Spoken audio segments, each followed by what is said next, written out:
So what is a loan buyback and how could it impact you and your clients? Tara Ryan here, and today's tip from Tara is about the subject of loan buybacks. A buyback is when an entity like Fannie Mae or Freddie Mac reviews a loan, does some quality control, and finds something they don't like. What's interesting, it doesn't even have to be after a late payment. Right now, Fannie Mae and Freddie Mac, having lower loan volumes and a lot of excess employees, has time and resources to go with a fine-tuned comb through all the old loans and look for things that they don't like. So any I dot not dotted or a T dot cross could mean a repurchase back to the company that originated the loan. That means they say, hey, we're not buying this one. Mr. Lender, you need to come pay us back the $300,000 that we provided you. This loan is now yours. Why is that a problem for our industry? Well, lenders are already hurting. It's been a rough couple of years in the lending industry, and smaller lenders especially simply can't absorb those costs.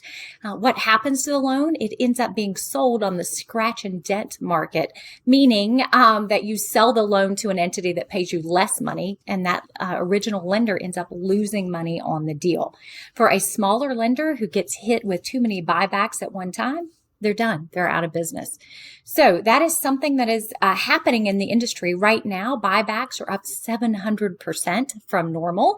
So it's a real factor. The other thing is it causes as lenders who have been hit with a number of buybacks, and especially any individual underwriter who's been questioned, why did you approve this loan? How did you calculate this income? They may feel that their job is at risk. These companies and underwriters then get more conservative. They get more nervous about approving and underwriting loans going forward. So we find ourselves in a little bit of a tightening in the industry as different companies are getting nervous and tightening a bit. Also, your buyers who have bought a home may be getting calls asking for updated documentation or additional information because we try to answer Fannie Mae and Freddie Mac's concerns to avoid the buyback.